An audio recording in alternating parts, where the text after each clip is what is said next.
everyone. We have a very special guest today with us, joining SatSure conversation, Mr. Akshat Johri, AGM at IIFCL. Akshat, pleasure having you here. I would like you to please introduce yourself to our audience.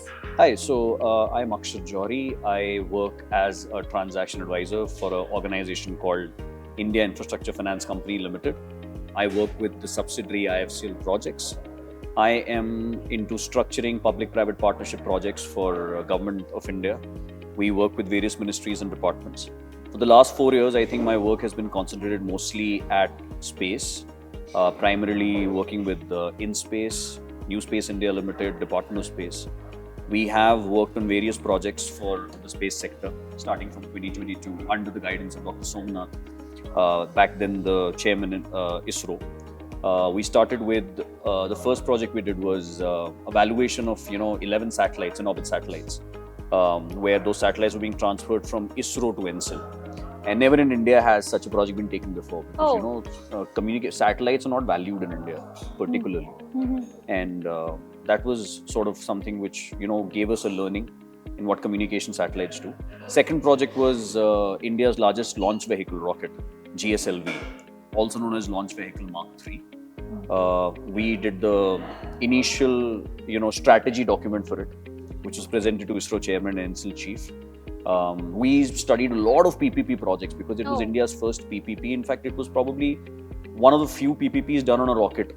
When I say PPP, I mean public and private are, aligning together to build something. So just for just to lay it out in the open.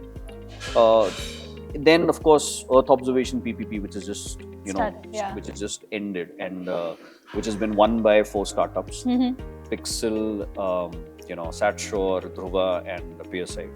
So we are incredibly proud of that work. That work was finished in record 15 to 16 month time. Correct. And I think we're very close to signing the concession agreement with the boys. So yeah, India's first constellation that's going to be privately funded is going to be up. And the government is going to be buying that data. So we have taken the step in the right direction. Besides that, we worked on a lot of policy documents. Technology Adoption Fund, which is now out, was done by us under the guidance of InSpace. So yeah, this has been my work so far. Thank you so much. Akshat, like India has been always like aspirational earlier. Now the stage where we are currently with EOPP, and we are now becoming kind of like people seeing from west to east, and India is the place where we set inspiration as a global stage. How do you see that? Like we have come a long way, and what are the key 3 factors have facilitated to achieve this? I think I think we should consider ourselves very lucky. I don't know if this generation, the younger generation, knows this, but we started a space program much before a lot of other countries did. I keep hearing the word emerging economy and emerging space economy. We are not an emerging space economy. We are a fully developed space economy, despite being as a country an emerging economy. Like today in the session, when Australian government people and Hannah was mentioning that India is so much ahead of us, that makes you feel proud. And I think 3 things which are very important is, of course, the advent of ISRO. ISRO and the work that ISRO has done is commendable to the highest level. The fact that Chandrayaan and now Gaganyaan is there is a big boost for us. Of course, we are a country with a lot of resources. But a couple of things which have happened right is, of course, one is the national space policy. A nationalized space policy that came out 2 years back has been a big push for India. Because we are now governed under a structure where you have a Department of Space, you have a dedicated regulatory body, and you have a pragmatic, commercial body like New Space India Limited. So under this umbrella, with a regulator, a promoter, a parent company in place, I think things can flourish better. And third, I would say, I think, I don't want to keep mentioning that term, but we have started taking the step in the right direction with private capital to come in. And with SSLV's technology transfer, with Earth observations, innovative financing, and with other projects which are now coming out, we are slowly progressing in the right direction to get private capital in players. So earlier in India and many other nations, space tech or space ecosystem is always referred to or restricted or reserved for defense or military reasons or security, national security. But now it's coming, the line is running like thinning and blurring, and now we're getting into commercialization also. But before that, one more step is taken is the impact creating across. And how do you see the policymakers or policy influencer play important role to accelerate this? I think the most important work that we are doing, or InSpace is doing, I would rather say, is doing impact investments. And when I say impact investment, it means that government is not spending money just to get a return out of it. The government is becoming an anchor investor or an anchor supplier, or putting in capital where, you know, some kind of catalytic growth can happen from an economic and a social standpoint. You're also in the advent of creating jobs. Let's take, for example, the technology adoption fund I was talking about. That fund is not focused on, you know, developed, startups which already are at POC stage. We are looking at a technology readiness level of 6, 7 to handhold them and take them to 9 and eventually take them to commercialization. This is something that India requires to do. And this is impact investment, because you're not simply putting money as a grant in the pocket of a person and say, okay, there's the capital, now build. Build whatever you have to and do it. You are monitoring his progress in a correct fashion and also helping him find customers. So I think that kind of a mindset needs to come in a place like India. Would you like to share some information about blended finance into space tech? Sure. I think, broadly, you will see 3 kinds of privatization models. There is the America kind, the United States kind, which is absolutely extreme, where you identify companies. If you like them, you give them, a contract order. You spend money on them. You sign like what NRO has done with Planet, with Black Sky, what NOAA has done through IDIQ. You look at, you spell the demand and you expect them to give them returns. And that's a long-term contract. But India, we are not US or we are not Europe. Similarly, I think on the other side is the Copernicus model. The Copernicus model, or any other kind of model where the government is spending money entirely through its pocket, building satellites and not expecting anything in return, expecting that economic rate of return will eventually generate jobs in the area, and that money will be subsumed and jobs will be created. Got it. Now, these are 2 extremes. Correct. On the one hand, you expect the private player to take the onus and do everything. On the other hand, you are doing everything from your pocket. We have to be somewhere in the middle. That middle means doing hybrid models. That middle means that, okay, depending on the kind of territory I am at, if I am at a launch vehicle, I cannot become the buyer. I have to become the investor, because that's a riskier sector. In case of Earth observation or SATCOM, I can become a buyer. I can also become an investor. So blended finance is somewhere in the middle, where you try and look at a situation, understand it, and try come up with innovative solutions. Because again, we don't have the kind of, treasury and the kind of exchequers money that they have. And we do expect returns as a country. I have 1.5 billion people to feed at the end of the day. So India has to take a different stand. Yeah. And that's why I mentioned the model I mentioned. I think my favorite model, I have learned, I've read a lot of these things. That's why I'm boring you with these jargons. No, that's fine. Skynet is a model that was taken by NATO in the mid-2000s. I think that should be India's approach. And looking at the trajectory of India, like from past 10 years, how do you see the key milestones have evolved, and do you see what next? Like we are at now inflection point of space ecosystem. Do you see what next could be? Any trends you're foreseeing? I think in the last 10 years, definitely the Chandrayaan missions, even the one that failed, I think, because failures teach you a lot more than success does. Chandrayaan 3 was a brilliant success. Like I said, space policy is another big step. The creation of InSpace is, I think, one of the biggest steps that we have taken. Because a dedicated regulatory body and a promotion body, I don't think anywhere in the world, probably NASA does it to a certain extent and ESA does it, is there a regulatory body that is also responsible for promotion of companies. And they are actively promoting companies like Skyroot, Agnikul through their own means. I'm just giving examples, there are multiple others. I think that is a very big step towards creating a larger ecosystem where private capital, public money, private requirements, and public demand all can coexist together. So I think the policy, of course, I would like to mention our PPP because I saw it in a presentation given by Airbus in ISE in Sydney. Wow. That it's a model that even they are quoting now. Yeah. So it's something to be proud of. We have the concession agreement which will be signed now, which will be the first concession agreement between a government body and a private entity, which will be valid for the next 14 years. Yeah. And that is in itself a learning. That document can go to other ministries and they can adopt it. Other nations also. Yeah, other nations also, of course. Emerging nations like Brazil, emerging nations like Indonesia, Singapore, they can also learn from it. Yeah. So yeah, I think that these steps have been big steps. What do you think as like a kind of a talent we need, and how are we going to fill that gap? Like having more private players into picture, now we have more interdisciplinary talent. So how do you see that? I think, see, we are blessed with the tech community. I am an engineer, by the way. Yeah. A lot of people ask me this question. We are all, India is full of engineers, and which is a great thing. That's why my tech community is the strongest. That's why when you go outside and you look at companies like Google and Amazon, they are full of Indians. Correct. So we are blessed to be having tech people around us who understand things. Science and maths go hand in hand in our brains. IQ, that from that end we are blessed. But I believe that the other ecosystem of the legal community, space law, space actionable points need to come in. I believe financial markets need to be developed around the space ecosystem. India still lacks the understanding of a bond market. Correct. Bonds have been a big, funding mechanism, a financial instrument for capital expenditure to be met in infrastructure. And space is infrastructure. It is critical infrastructure. Every country, whether it's United Kingdom, whether it's Russia, whether it's US, categorizes it as one. And because at the end of the day, an asset which is going up, which is monitoring your borders, that is monitoring your people's security, monitoring your climate and agricultural health, should be treated as one.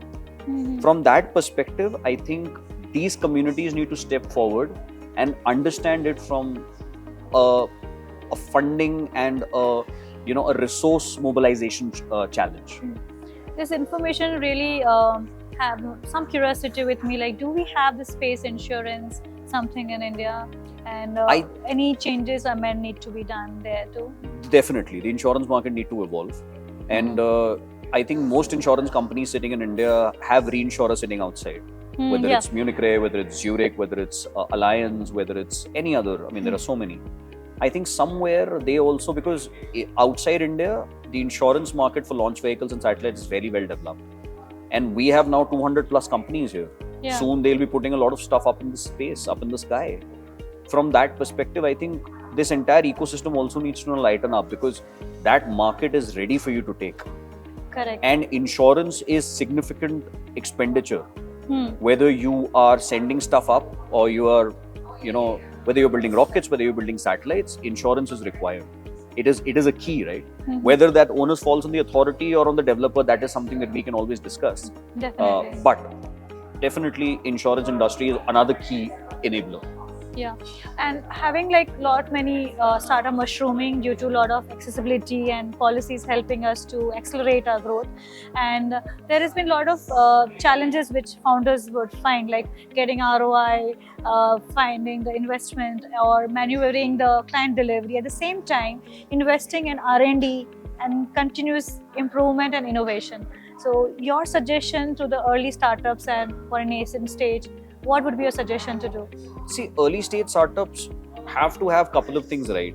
They need to have their story done right, because I think investors, early seed capital people see a lot of potential when people like Pradeep, or people like Aves, or people like other players who have a backstory to them, who are ex-ISRO, who have come through a proper system and try and come up with a solution-based approach.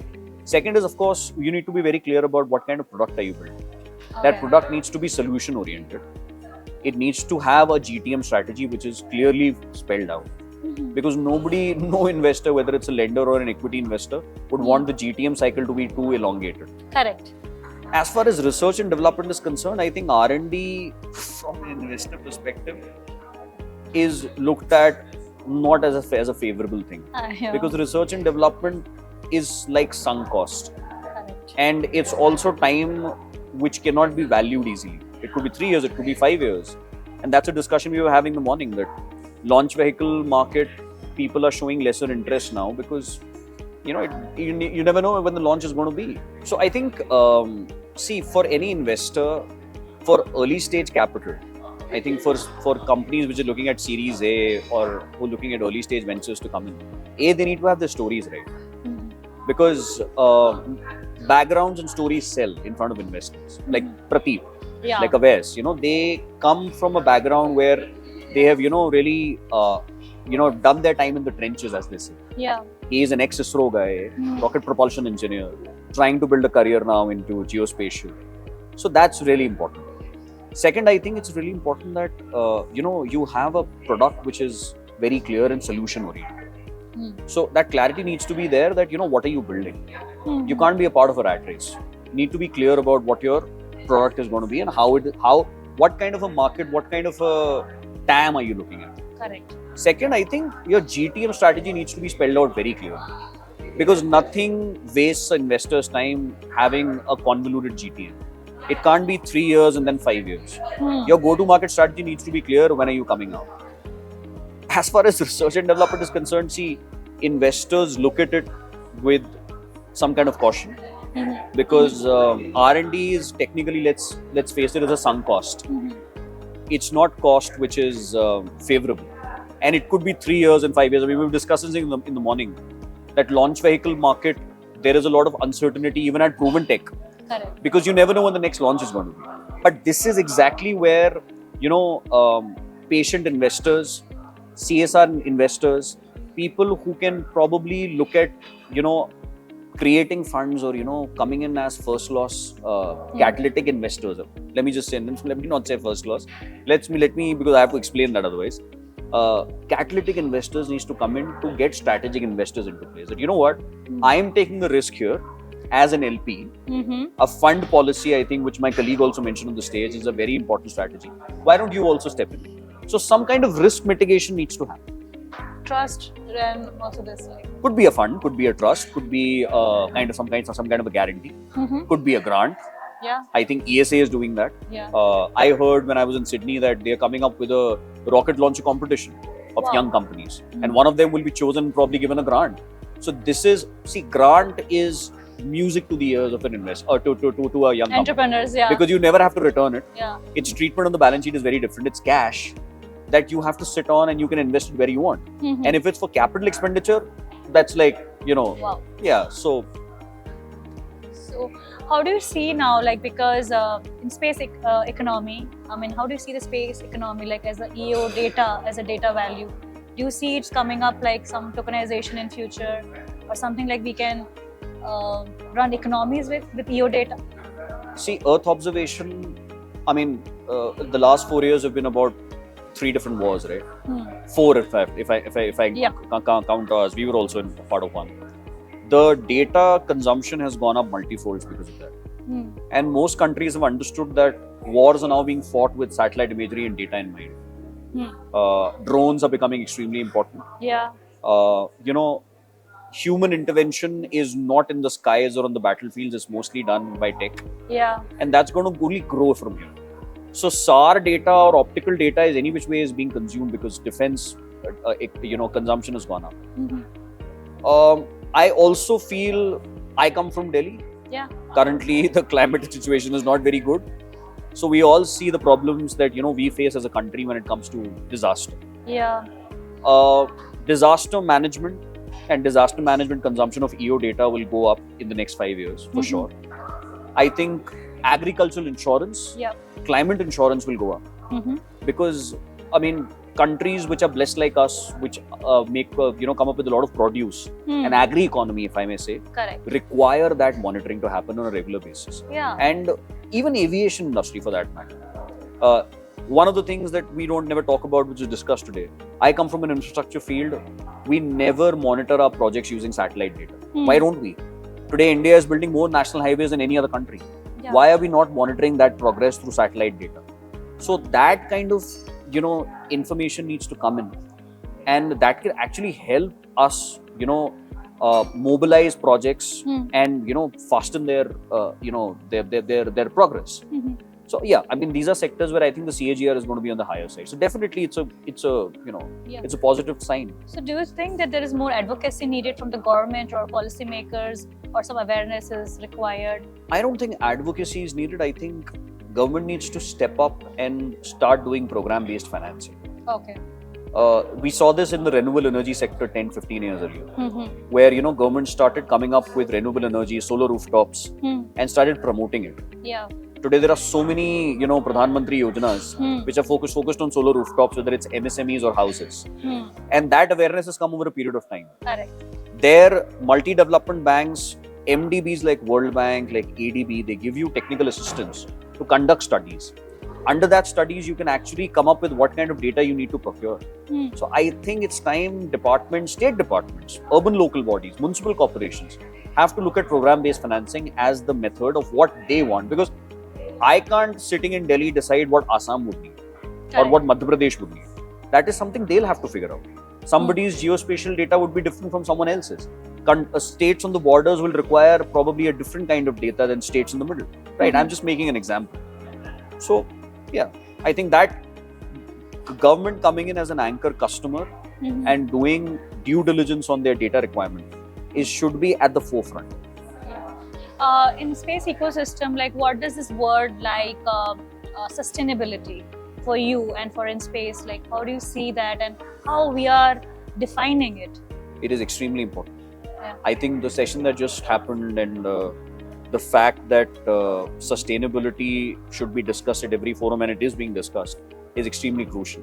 But more as a person who represents a lending body, somebody who looks at transactions, the fact that in-service, in servicing of satellites can actually elongate their life is music to my ears. Yeah. Because for a LEO satellite, the life is 5 years. If it can go to 6-7 years, that means I can have contracts from 10 to 14 now.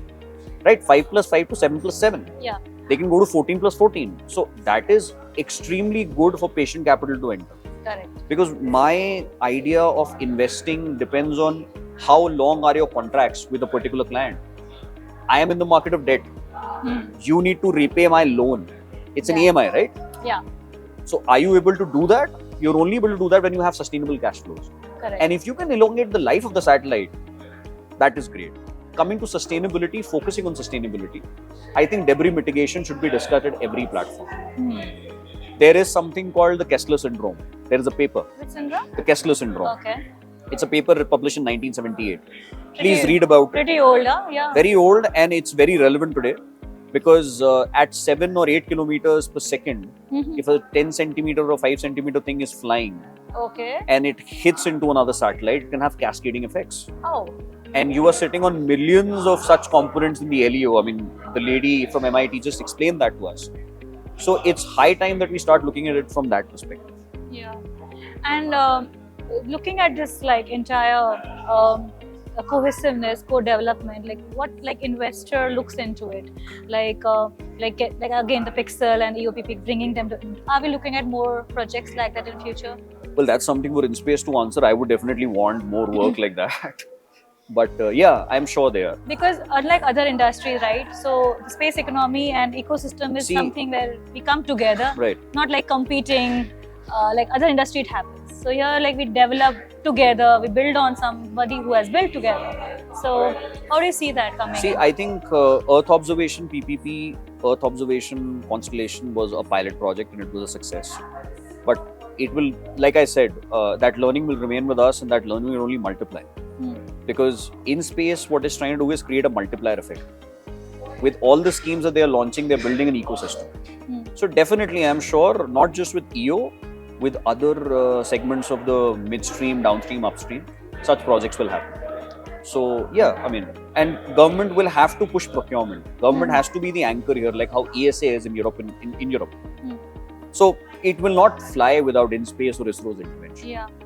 And do you see now we're in good position as India and a global stage where India is seen as for the technology. Oh, absolutely. Yeah. Absolutely. India is rising. India is no longer a participant. India is a force to reckon with. We are rising to every challenge. And Ops Sindoor has only pushed us in the right direction. Prime Minister's words and the NM 2.0, released in the National Space Day is a big boost to all of us, not just people who are building satellites or rockets, but everyone, all of us, that India needs to be self-sufficient.